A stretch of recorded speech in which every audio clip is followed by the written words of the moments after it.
This might just be the most beautiful KX125 I've ever seen. And this isn't any ordinary replica, this is the real deal.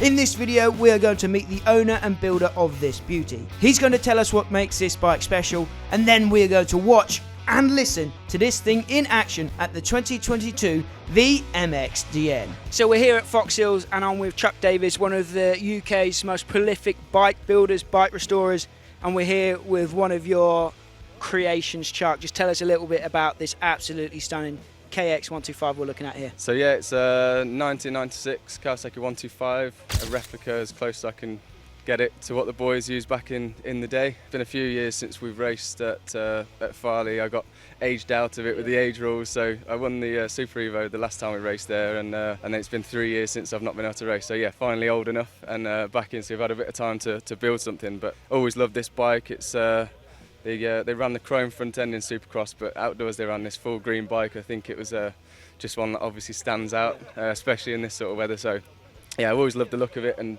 with a bit of time to prepare, I think we tried to come up with something cool, and yeah, and a bit of time to get a few things else like the helmet and the kit as well. So you're going to look absolutely trick out there. The helmet, the kit back here that Chad from Ryder's done for you. Just tell us a bit about the bike then, some of the special parts. It's not just cosmetic, is it? It's the real deal, really. It is really, yeah. The suspension is factory KYB kit. The matching clamps that were Emig Racing, actually made by Gary Emig, Jeff's dad. He made the clamps for the team back in the day, so got a set of them off him, and yeah, all the bits. But yeah, so the suspension's factory stuff. The motor is actually an ex-Pro Circuit team motor from back in the day. I've had a load of bits from Mitch over the years, and although you can still get a lot of the stuff nowadays, they sell a lot of the stuff still, but I know there's certain things they do differently with their team motors, so I've got a couple of contacts there, and yeah, got lucky at one point. My contact there, I said, one day I really want one of those. I know the stores upstairs they've got at Pro Circuit. I said I want one of those actual team motors, and I got a call at midnight about 4 months later, and from one of the guys that works there, and he said, right, I'm with Mitch now. Run us through what you want, what year, what spec thing you want, and they were just tearing through boxes and pulling out all the bits to build this thing. So we've got everything, all the motor and carbon pipe that they used in one of their team bikes back in the day, and shipped it over and said, yeah, you need to run it on C12 because it's high comp, and that's it. But it does, it's really good. We've done a couple of races on it this year at UK Evo, and it's quick for a 125. Yeah, it does go well. That's pretty cool, isn't it, to actually have one of those motors in there.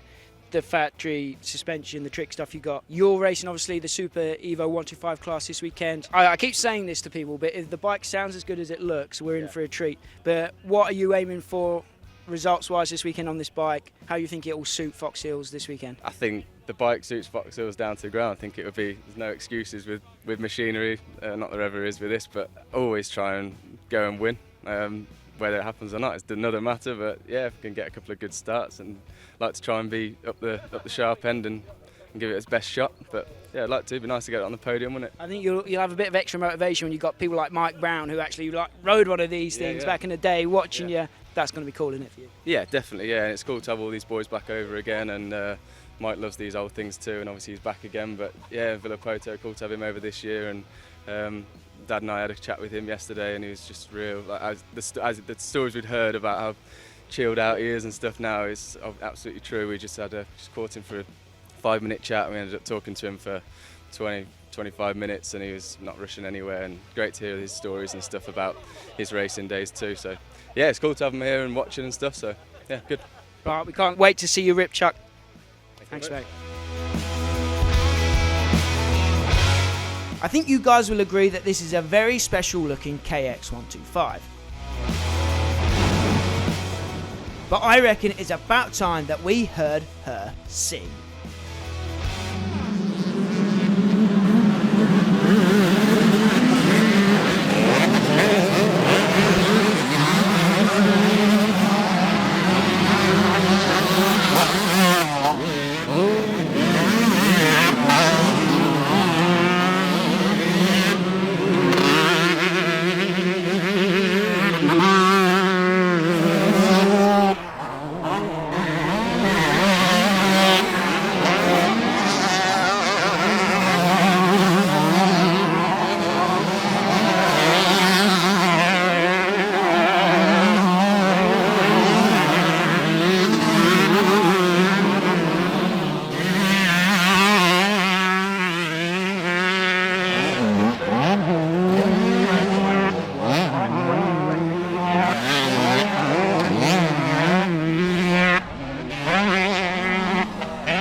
After 2 days of racing, Chuck just missed out on the podium by 2 points. He walked away with 4th overall in the event, but let's face it, he definitely won all of the style points. A big thanks goes to Chuck for chatting and showing us his bike. Be sure to subscribe for more two-stroke content just like this, and click right here if you want to watch our full film from the 2022 Vets Motocross Des Nations.